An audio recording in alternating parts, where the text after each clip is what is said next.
Pastor, meu amado, bem-vindo de volta à nossa escola bíblica. Estamos estudando o livro de Samuel e já estamos aí pela metade do segundo livro de Samuel.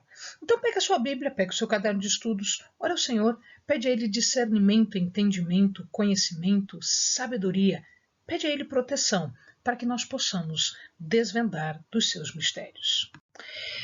Bom, estamos na história de Davi, o rei segundo o coração de Deus.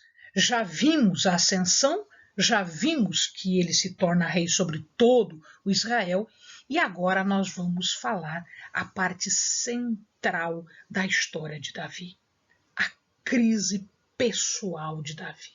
Então aqui nós vamos encontrar algumas explicações para tudo que vai acontecer depois, para tudo que vai suceder depois. Vamos dividir a nossa aula de hoje em 6 pontos. A guerra com Amon, o adultério de Davi, esta é a parte que vai esclarecer bastante coisa, o confronto que o profeta Natã vai ter com o rei, a morte desta criança, mas o nascimento de uma outra criança de nome Salomão. E aí, o fim da guerra amonita. Ou seja, nós começamos e terminamos o vídeo de hoje com o que acontece no início e no fim da guerra com os amonitas. Vamos lá então. Por que a guerra entre Davi, Israel e os amonitas? Davi, apesar de que Naás fez o que fez com Saul, apesar de que o início de tudo foi a tentativa de Naás conquistar algumas cidades, principalmente Jabes-Gileade, e que Saul havia salvado a cidade, Naás acaba tendo uma amizade com Davi. Ele não é morto lá na guerra contra Saul, e ele acaba tendo uma amizade com Davi. Mas Naás morre, e quem o substitui é Hanum. Este Hanum, que toma o poder depois da morte de Naás, ele não concordava com a política de Naás. E quando Davi, isto era uma coisa comum, morre um chefe de Estado, morre um soberano, morre um rei, os outros vão prestar apoio, prestar solidariedade, fazer reverência àquele rei morto, aquele soberano morto. E Davi fez isso. Ele mandou os seus embaixadores até a cidade de Ramá, onde aquilo tudo estava acontecendo, e ele faz então uma visita de cortesia, os embaixadores estão colocados lá. O problema é que Hanum acha que estes homens estão sendo espias e que Davi quer conquistar a terra.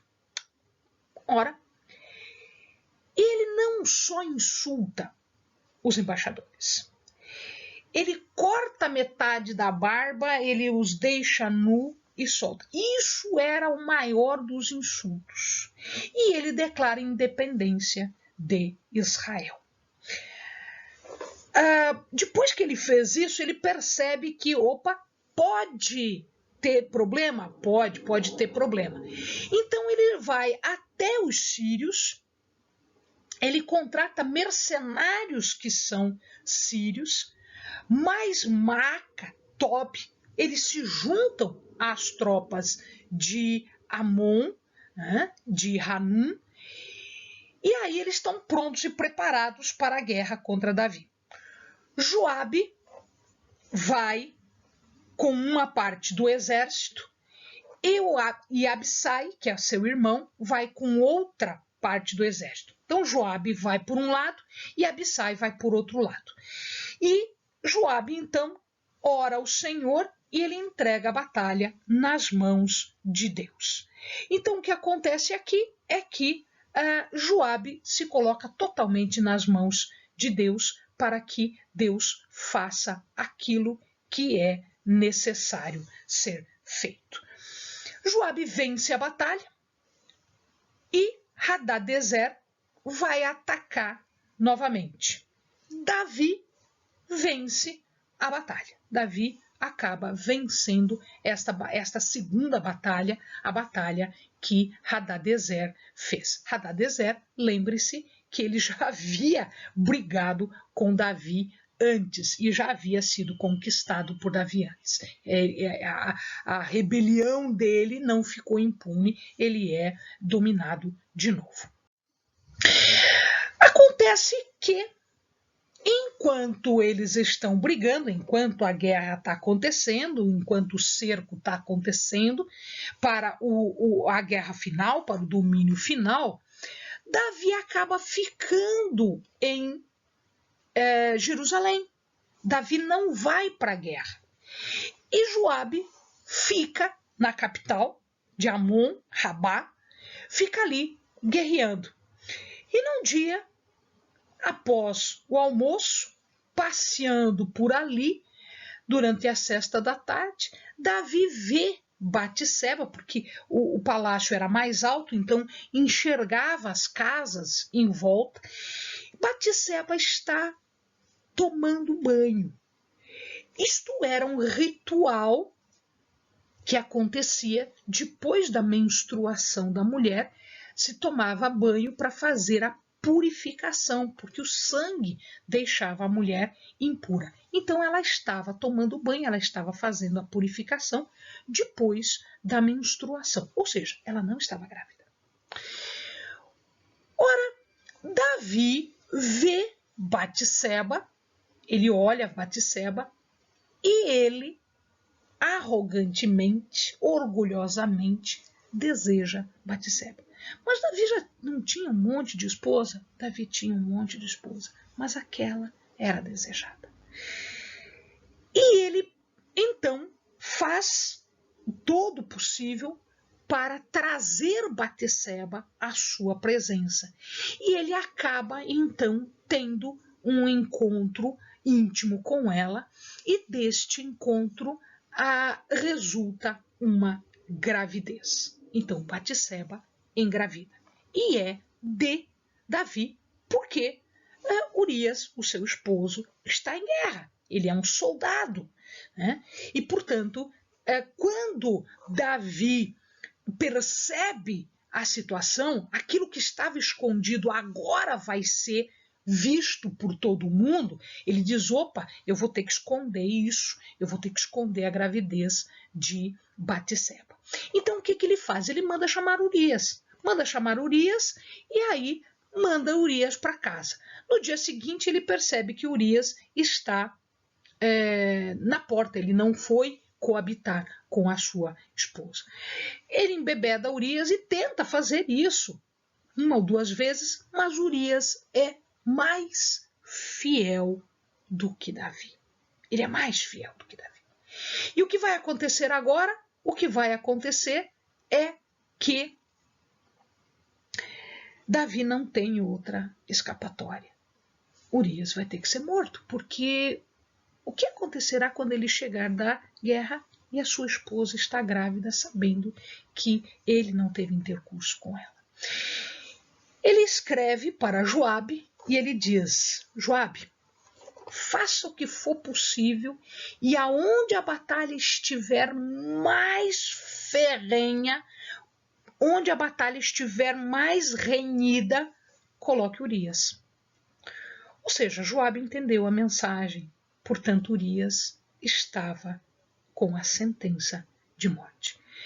Nesta situação, muitos homens morreram, muitos homens, porque Joabe não tinha o que fazer, ele acabou colocando em risco muitas vidas. Não só Urias morreu, mas outras pessoas morreram por conta desta ordem que Davi fez. Então o pecadinho de Davi, vira um pecado de homicídio. Vira um pecado enorme. Se bem que para Deus não tem pecadinho, pecadão. Ocorreu um pecado. Ocorreu um pecado, estava rompida a comunhão de Deus com Davi. Ora, quando ele recebe a notícia de que Urias morreu, ele não se lamenta, óbvio, ele sabia o que estava acontecendo. Joabe coloca nas mãos de Davi o sangue de todas aquelas pessoas mortas, mas Davi não se dá por achado. Ele manda chamar Batseba. Batseba, então, estava sendo assediada pelo rei, acabou engravidando, porque ela não podia se recusar. Queridos, naquela época a mulher não tinha uma opinião e não tinha vontade, e era o rei. Ela viu seu esposo morrer, ela estava viúva, estava sendo assediada, estava sendo chamada e acabou grávida. Olha a situação de Batseba. Batseba também não estava numa posição muito boa. E aí o que acontece? Davi a chama e se casa com ela. Davi, então, casa com Batseba. Para quê? Para simular uma justificativa para a criança que estava nascendo. Apesar de que era só fazer a conta e todo mundo ia entender o que estava acontecendo. A criança nasce. E aí Natã vai conversar com Davi, porque Deus mandou Natã conversar com Davi.